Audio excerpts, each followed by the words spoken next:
दोस्तों नमस्कार। दुनिया बदल रही है, भारत भी बदल रहा है। दुनिया को लेकर भारत की पैठ दुनिया के तमाम देशों के बीच कोई आज से नहीं है। आजादी के बाद से ही भारत ने अंतर्राष्ट्रीय कूटनीति को साधना शुरू किया था और इसीलिए तमाम संगठनों के बीच गुटनिरपेक्ष आंदोलन एक मायने रखता था।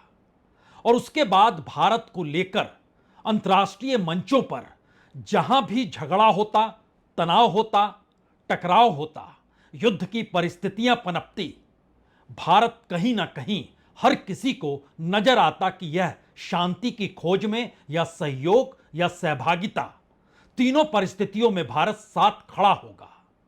यह स्थिति नेहरू से लेकर मनमोहन सिंह के काल तक तो जरूर थी। कह सकते हैं शुरुआती दौर में प्रधानमंत्री नरेंद्र मोदी के दौर में भी थी।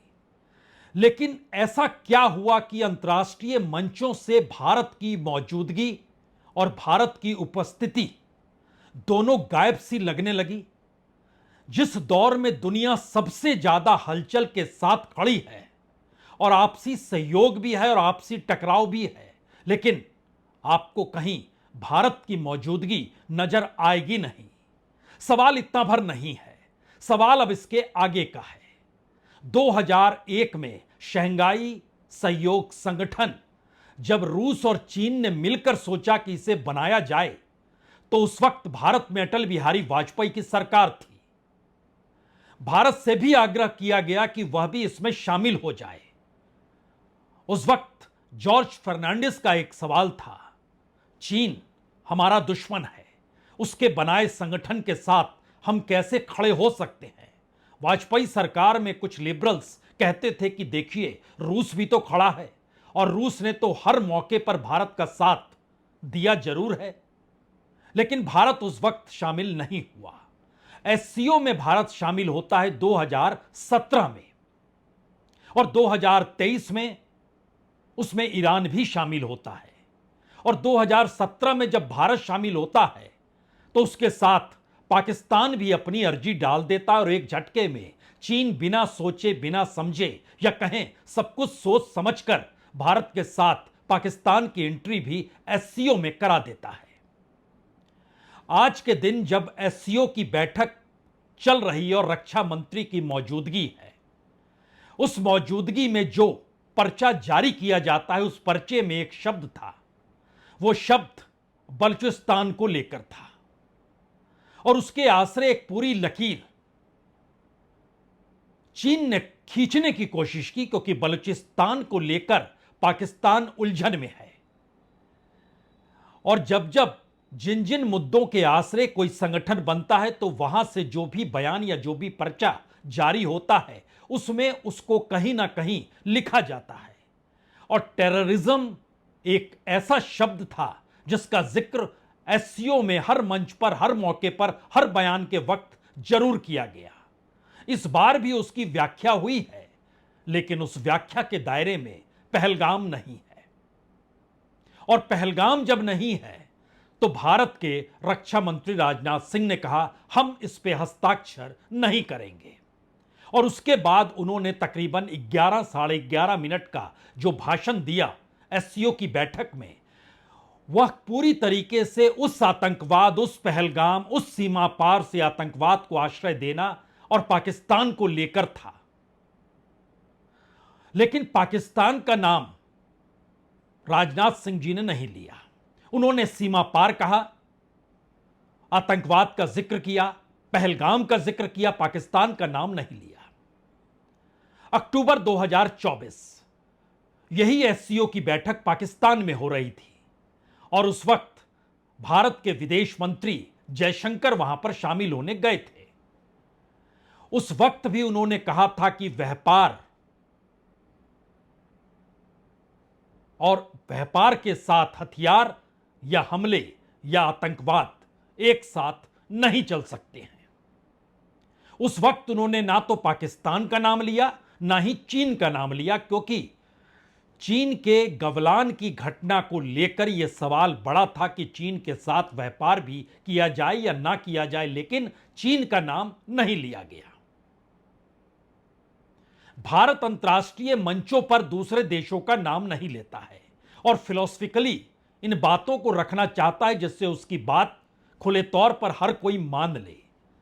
2014 में यूनाइटेड नेशन के भीतर जब प्रधानमंत्री मोदी पहली बार गए तो वहां पर भी उन्होंने टेररिज्म का सवाल खड़ा किया और आतंकवाद की व्याख्या जो यूनाइटेड नेशन विकसित देशों को लेकर करता है और आतंकवाद से प्रभावित भारत के भीतर के जो हालात हैं उन दोनों के बीच प्रधानमंत्री मोदी ने उस वक्त यह कहकर लकीर खींची कि दरअसल यूनाइटेड नेशन का नजरिया टेररिज्म को लेकर सही नहीं है और भारत जैसे देश जो उससे घायल हैं उसको लेकर तो बिल्कुल ही सही नहीं है।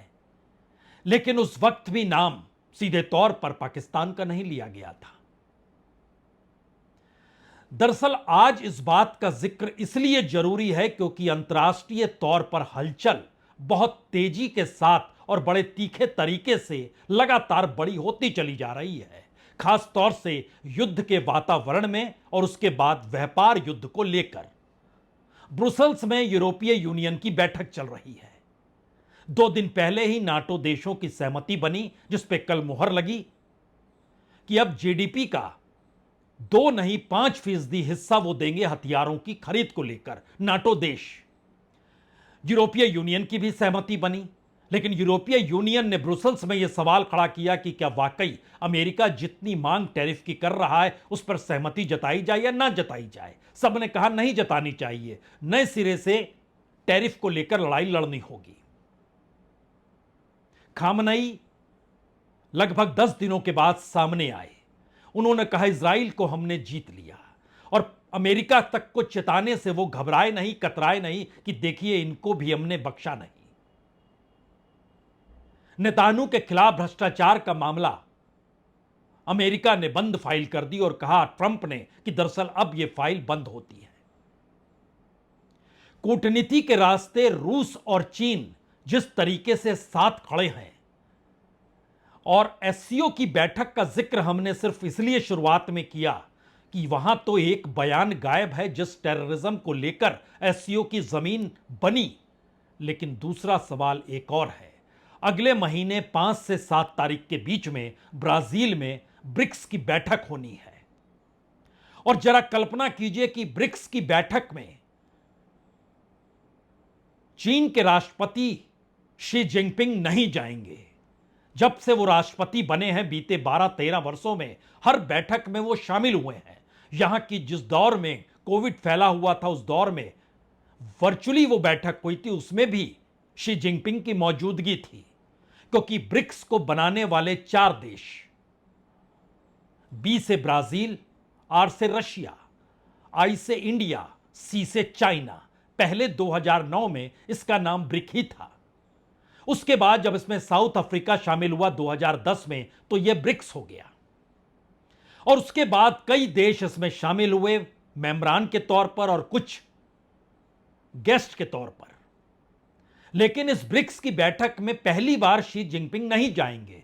क्यों नहीं जाएंगे? चीन के अखबारों ने रिपोर्ट दी कि दरअसल शी जिनपिंग इसलिए नहीं जाएंगे क्योंकि ब्रिक्स की बैठक के बाद एक स्टेट डिनर दिया जाता है और उस स्टेट डिनर में स्पेशली प्राइम मिनिस्टर मोदी को इनवाइट किया गया है और उस इनविटेशन को लेकर शी जिनपिंग दुखी हैं कि उनका कद छोटा हो जाएगा या फिर वो नहीं चाहते हैं कि दरअसल ब्रिक्स के भीतर भी प्रधानमंत्री मोदी को महत्व दिया जाए। इन 2 परिस्थितियों के भीतर तीसरा सवाल एक और है। क्वाड की बैठक नवंबर में होनी है। प्राइम मिनिस्टर मोदी और राष्ट्रपति ट्रंप के बीच जो आखिरी बातचीत हुई, जो खुद प्रधानमंत्री मोदी ने बताई और कहा कि हमने इनविटेशन दिया है, ट्रंप ने कहा हम देखेंगे।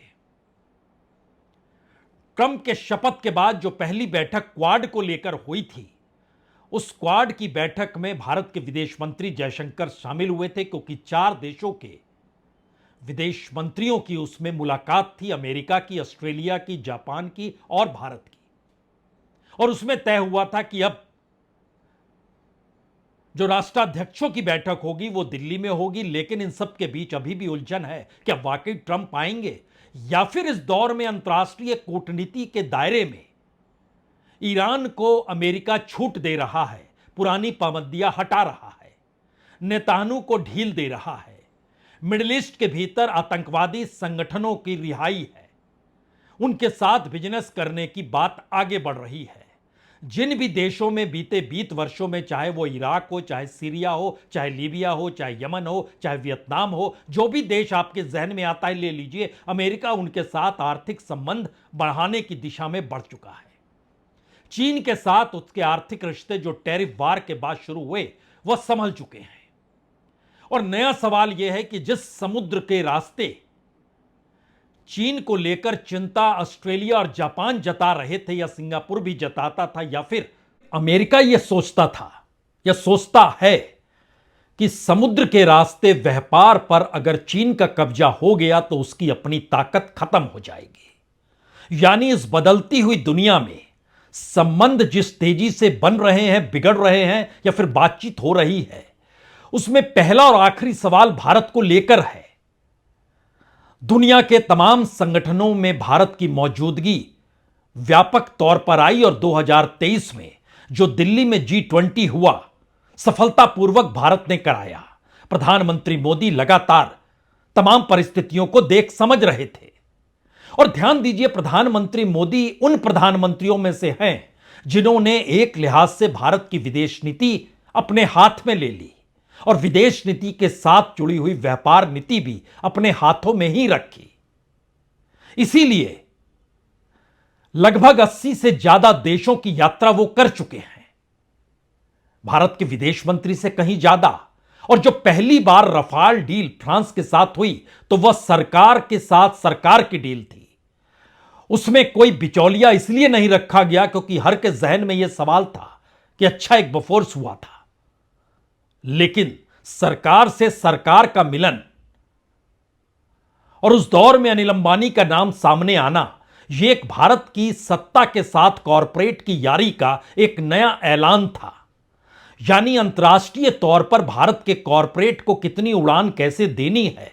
अगर 2014 से लेकर 2024 तक की यात्रा आप करेंगे तो भारत के कॉरपोरेट अंतर्राष्ट्रीय बैंकों में उनकी हिस्सेदारी, उनके द्वारा कर्ज दिया जाना, दुनिया के लगभग 16 देशों में भारत के कॉरपोरेट के साथ जो संबंध बने उसमें प्रधानमंत्री मोदी का योगदान, सब कुछ आपको नजर आने लगेगा। लेकिन एक आखिरी सवाल फिर ठहर जाता है, यह कौन सी परिस्थिति है जिस एससीओ की बैठक में 10 देश शामिल हैं और उसमें रूस भी है, चीन भी है, ईरान भी है, पाकिस्तान भी है, भारत भी है, बेलारूस भी है। तमाम देशों की मौजूदगी में आतंकवाद का जिक्र सहलाते हुए और पहलगाम का जिक्र बिल्कुल नहीं। हमें लगता है पहले एक तस्वीर देखिए, उसके बाद एक एक संगठन का हिस्सेदारी में भारत खड़ा कहां है इसका जिक्र होगा। लेकिन पहले चीन में हो रहे एससीओ की बैठक का यह दृश्य है।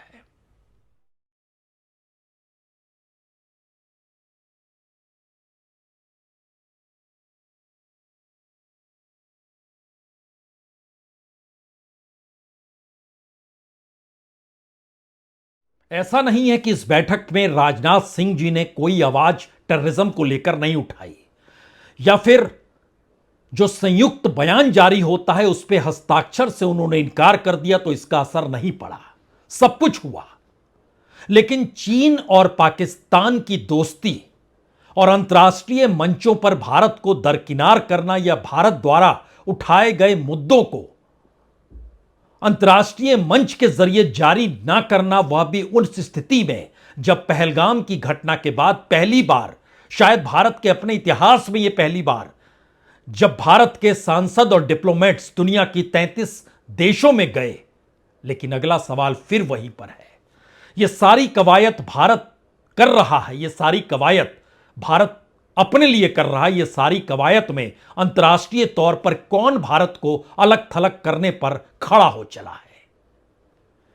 क्योंकि इस बैठक के भीतर जिस बयान और संयुक्त बयान का हम जिक्र कर रहे हैं उसमें बलूचिस्तान का जिक्र था, पहलगाम आतंकी हमले का जिक्र नहीं था। जबकि राजनाथ सिंह ने अपने भाषण में आतंकी हमले के पैटर्न में लश्कर तौयबा के पिछले हमलों का जिक्र किया। यह भी कहा कि सीमा पार से कुछ देश सीमा पार आतंकवाद को अपनी नीति मानते हैं, आतंकवादियों को पनाह देते हैं, फिर इनकार करते हैं।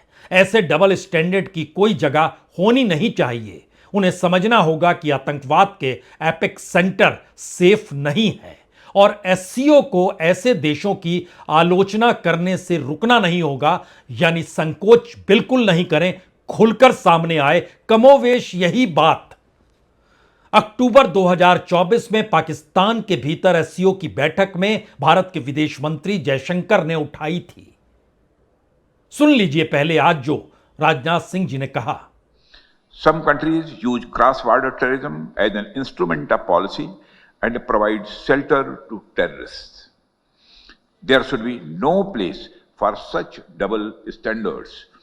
SCO should not hesitate to criticize such nations. India's zero tolerance for terrorism is manifest today through its actions. This includes our right to defend ourselves against terrorism.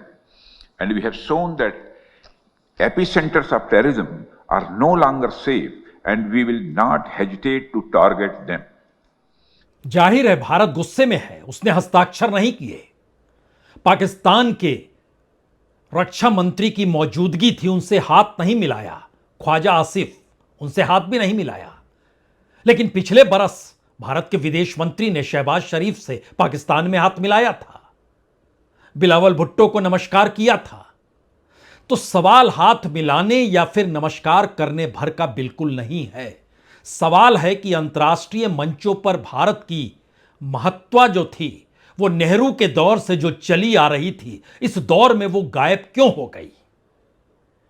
और क्या वाकई भारत ने अपनी विदेश नीति और कूटनीति के तरीकों को बदल लिया और अंतर्राष्ट्रीय मंचों पर इस बात का वो खुले तौर पर जिक्र कर रहा है? तो क्या पहले नहीं करता था? पहले भी करता था। मुंबई पर हुए आतंकी हमले के बाद बकायदा डोजियर तैयार किया गया था, दुनिया भर के देशों में भेजा गया। डोजियर यानी पूरे सबूतों के साथ सारी चीजें रखी गई, तैयार की गई और उनको ले जाकर दुनिया के तमाम देशों के सामने और यूनाइटेड नेशन तक में रखा गया। और वहां जाकर मनमोहन सिंह ने इन सवालों को उठाया था। लेकिन हमने कहा ना, 2014 में प्रधानमंत्री मोदी ने जिक्र कर दिया था खुले तौर पर। तो क्या भारत सिर्फ खुले तौर पर जिक्र करेगा? और इस पूरी परिस्थिति में इस वक्त अमेरिका पाकिस्तान को सहला रहा है, पाकिस्तान चीन की गोद में बैठा है, चीन के साथ रिश्ते रूस के बहुत करीबी के हैं, रूस ईरान के साथ खड़ा है, ईरान इस दौर में खुले तौर पर धमकी इजराइल और अमेरिका को दे रहा है, अमेरिका भारत की तरफ व्यापार को देख रहा है। भारत दुनिया में कहां देख रहा है? यह सवाल इसलिए भी महत्वपूर्ण है क्योंकि अगले महीने ब्रिक्स की बैठक होनी है। जिस ब्रिक्स को भारत ने बनाया उसमें साउथ चाइना मॉर्निंग पोस्ट की एक खबर आई, आज ही आई। उसमें कहा गया कि जो 6 और 7 जुलाई को 7th ब्रिक्स समिट होने वाला है, उस समिट के बाद स्टेट डिनर के लिए ब्राजील के राष्ट्रपति लूला डे सिल्वा ने प्रधानमंत्री मोदी को इनवाइट किया है। और चीन के राष्ट्रपति शी जिनपिंग को लग रहा है कि मोदी के सामने उनका महत्व कम हो जाएगा, इसलिए बतौर राष्ट्रपति पहली बार होगा 12 सालों में जब वो ब्रिक्स में शामिल नहीं होंगे और उनकी जगह प्रधानमंत्री चीन के ली कियांग जाएंगे। ली कियांग जब G20 की बैठक दिल्ली में हो रही थी, उस बैठक में भी शामिल होने के लिए शी जिनपिंग नहीं आए थे, ली कियांग ही आए थे। लेकिन इस परिस्थिति में एक क्षण के लिए याद कीजिए, गवलान के बाद पहली बार रूस के कजान शहर में जब ब्रिक्स की बैठक हो रही थी और अमेरिका में चुनाव हो रहा था, वो बैठक कितनी महत्वपूर्ण थी, या इस बात से समझ सकते हैं कि पहली बार उस ब्रिक्स की बैठक में ब्राजील प्रस्ताव लेकर आया था कि हम लोगों के आपसी व्यापार में एक अलग करेंसी होनी चाहिए। सभी ने इसमें साथ दिया, भारत ने भी साथ दिया और भारत भी इस बात को समर्थन कर रहा था कि हम लोग डॉलर पर निर्भर नहीं रहे। ब्रिक्स की बैठक खत्म हुई, उधर अमेरिकी चुनाव खत्म हुए, ट्रंप राष्ट्रपति बन गए और राष्ट्रपति बनते ही उनका पहला बयान यही था, डॉलर से खिलवाड़ मत कीजिएगा और ब्रिक्स ऐसा बिल्कुल ना सोचे कि वो कोई दूसरी करेंसी लेकर आ जाएगा। सबसे पहले भारत की ही प्रतिक्रिया आई, उसने कहा कि दरअसल हम किसी अलग करेंसी का जिक्र बिल्कुल नहीं कर रहे हैं। वह ब्रिक्स जिसको भारत ने बनाया था, और उस ब्रिक्स की बैठक में अब आपसी टकराव एससीओ में खुले तौर पर नजर आ गया, जहां पर आतंकवाद का जिक्र है लेकिन पहलगाम का जिक्र नहीं है। और अब ब्रिक्स की बैठक में इसलिए शी जिनपिंग नहीं जाएंगे कि प्राइम मिनिस्टर मोदी को ज्यादा महत्व मिल जाएगा। यह अंतर्राष्ट्रीय कूटनीति से कहीं आगे की रणनीति है, जो कि आने वाले वक्त में नई बनती दुनिया के भीतर भारत को कहां खड़े होना यह उसको तय करना पड़ेगा। क्योंकि इस दौर में भारत, ध्यान दीजिए, खास तौर से जो इजराइल और ईरान के बीच युद्ध हुआ उसमें भारत की भूमिका क्या थी। यह सवाल बार बार उठा कि भारत जो ईरान से एक वक्त, आज से नहीं बल्कि सिविलाइजेशन समझौते रहे हैं, सिंधु घाटी की सभ्यता और मेसोपोटामिया, आप कह सकते हैं पीली नदी, चीन का भी जिक्र कर सकते हैं, तो जिनके रूट्स संबंधों के आश्रय चले हैं, वहां पर इस दौर में कम से कम भारत के एकमात्र प्रधानमंत्री ने रिश्ते इजराइल के साथ करीब किए। यानी भारत की अपनी पुरानी पारंपरिक नीति जो थी वो ईरान के साथ थी। इस दौर में इजराइल के आप करीब आए, और पहलगाम के बाद इजराइल एकमात्र देश था जिसने भारत का समर्थन किया था। यानी मध्यस्थता के लिए भारत से बेहतर कोई देश हो नहीं सकता था। लेकिन भारत की तरफ ना तो ईरान ने देखा ना इजराइल ने देखा, और भारत ने भी अपने तौर पर क्या कर रहा था सिवाय इसके। आज एमईए की प्रेस कॉन्फ्रेंस थी। एमईए के प्रवक्ता ने जानकारी दी कि दरअसल हमने कितने लोगों को निकाला, ईरान से कितने लोगों को निकाला और कितने लोगों को हमने इजराइल से निकाला, इसका एक डाटा उन्होंने दिया। 10,000 लोग ईरान में थे, 3,426 लोगों को निकाला। 11 ओसीआई कार्ड वाले थे, उनको भी निकाला। 9 नेपालीज थे, उनको भी निकाला। कुछ श्रीलंकाई थे, उनको भी निकाला। 40,000 लोग इजराइल में रहते हैं भारतीय, उसमें से 818 को निकाला। जॉर्डन और इजिप्ट के रास्ते थे। तो जो जो देश मदद कर रहे थे उन देशों का जिक्र किया कि हां इनसे मदद मिली, और उन्होंने thanks the governments of Israel, Jordan and Egypt for this support in Operation Sindhu. But we'd also like to thank the governments of Iran. As you would know that we made a request and they opened their airspace for us to evacuate our nationals. We are grateful to the government of Iran for this special gesture. We are also thankful to the government of Turkmenistan and Armenia for helping us evacuate our people. तो क्या भारत की भूमिका अंतर्राष्ट्रीय कूटनीति में सिमट गई है? क्या भारत की महत्ता इस दौर में कम हो गई है? क्योंकि ध्यान दीजिए, जिस वक्त रूस को लेकर पाबंदी लगाई गई यूक्रेन पर हुए हमले के बाद, उस वक्त भारत के प्रधानमंत्री रूस गए और रूस ने अपना सबसे बड़ा सम्मान प्रधानमंत्री मोदी को दिया। और जब वहां जाकर प्रधानमंत्री मोदी ने कहा कि यह युद्ध का दौर नहीं है, उसको जगह पूरे यूरोप जगत में और अमेरिका ने भी दी। और अमेरिकी संसद के भीतर जब प्राइम मिनिस्टर का भाषण था उसमें तालियां ठोकी गई कि प्रधानमंत्री मोदी पुतिन को समझा रहे हैं कि यह युद्ध का वक्त नहीं है। इस दौर में भी प्रधानमंत्री मोदी ने इजराइल से बात की और कहा कि दरअसल यह काल युद्ध का नहीं है। उन्होंने शांति का जिक्र किया, लेकिन कोई महत्व नहीं मिला। ईरान के राष्ट्रपति से बात होने का जिक्र भी प्रधानमंत्री ने किया, लेकिन कहीं कोई जिक्र आपको सुनाई नहीं देगा। इस बदलती हुई दुनिया में भारत खड़ा कहां पर है, यह सवाल इसलिए महत्वपूर्ण है। एससीओ की बैठक में तो मान लीजिए वो 4-5 महत्वपूर्ण देश हैं, उसके अलावे जो 5 देश हैं वो कहीं ना कहीं किसी ना किसी रूप में, जिसमें कजाकिस्तान, किर्गिस्तान, ताजिकिस्तान, उज्बेकिस्तान और बेलारूस, लेकिन महत्वपूर्ण तो चीन, पाकिस्तान, ईरान, रूस और भारत ही ये 5 देश हैं। अब सवाल ब्रिक्स का है, जो 5 देशों के अलावे उसमें जो शामिल हुए देश हैं उसमें ईरान भी है, मिस्र भी है, इंडोनेशिया भी है, यूनाइटेड अरब अमीरात भी है, इथोपिया भी है। ये सभी पूर्ण सदस्य के तौर पर जुड़ चुके हैं और मुहर लगी थी रूस के कजान शहर में ही जो ब्रिक्स की बैठक थी। इसके अलावे जो पार्टनर कंट्रीज है उसमें भी बेलारूस है, बोलोविया है, कजाकिस्तान है, क्यूबा है, मलेशिया है, नाइजीरिया है, थाईलैंड है, युगांडा है, उज्बेकिस्तान है। और उस ब्रिक्स के भीतर चीन के राष्ट्रपति के निशाने पर भारत के प्रधानमंत्री नरेंद्र मोदी हैं। एससीओ की बैठक में भारत में होने वाले आतंकवादी हमले से ज्यादा महत्व बलूचिस्तान को दिया जा रहा है, जहां पर जो भी हिंसा हुई उसे टेररिज्म के दायरे में रखा जा रहा है। और इस पूरी प्रक्रिया के भीतर चीन की कोई प्रतिक्रिया नहीं है। अमेरिका की तरफ से तो कोई प्रतिक्रिया होगी नहीं। चीन ने भी, कोई जो होस्ट कर रही कंट्री है, उसने भी कोई प्रतिक्रिया जाहिर नहीं की। जबकि ध्यान दीजिए, इससे पहले जब ब्रिक्स की बैठक में पिछले बरस भारत के प्रधानमंत्री शी जिनपिंग से मिले थे, तो दोनों के बीच लगभग 50 मिनट की बातचीत हुई और उसमें कहा गया कि सीमा पर शांति और स्थिरता बनाए रखना हमारी प्राथमिकता होनी चाहिए। आपसी विश्वास, सम्मान और आपसी संवेदनशीलता हमारे संबंधों की नींव बनी रहनी चाहिए। लेकिन बात आई गई हो गई, कोई ध्यान नहीं दिया गया। एक डॉक्यूमेंट और है हमारे पास, जिस डॉक्यूमेंट के जरिए यह बात सामने आती है कि दरअसल 8 महीने पहले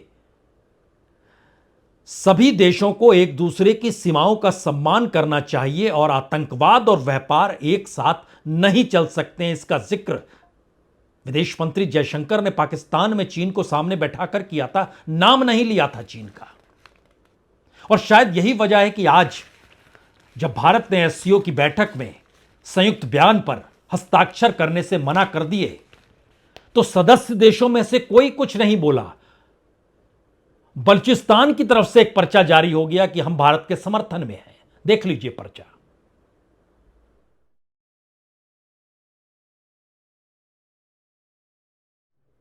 कई सवाल जन्म लेते हैं इससे, और इन सवालों के बीच 3 सवाल शायद सबसे महत्वपूर्ण हैं। भारत के अंतर्राष्ट्रीय संबंध जो बने और भारत के प्रधानमंत्री की जो अंतर्राष्ट्रीय यात्राएं हुई, वह भारत की अंदरूनी राजनीति का भी हिस्सा बनी।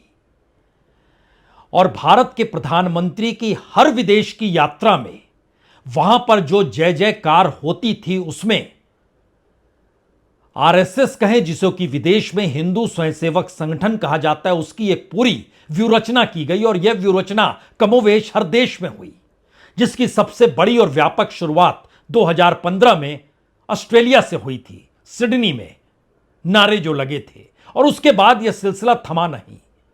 तो भारत की अंदरूनी राजनीति को प्रभावित करने के लिए अंतर्राष्ट्रीय कूटनीति अब तक क्या चलती रही, और अंतर्राष्ट्रीय कूटनीति में अगर भारत फेल हो रहा है, तो क्या यह भारत की अंदरूनी राजनीति, भारत की विदेश नीति और कूटनीति को लेकर पहली बार सवाल खड़ा करेगी, जिसके कटघरे में मौजूदा सरकार होगी, जो इससे पहले कभी होती नहीं थी, और पूरा देश एकजुट होकर विदेशी नीति को लेकर साथ खड़ा होता था। अब वो बिखर गया क्या? यह पहला सवाल है। दूसरा सवाल, पाकिस्तान और चीन को लेकर भारत की अंदरूनी राजनीति ने अंतर्राष्ट्रीय तौर पर जो जो मुद्दों को उठाया, प्रधानमंत्री बनने के बाद नरेंद्र मोदी ने पहली बार अपने शपथ ग्रहण समारोह में सार्क देशों को बुलाया, और उसी सार्क संगठन को भी इस दौर में खत्म कर दिया गया।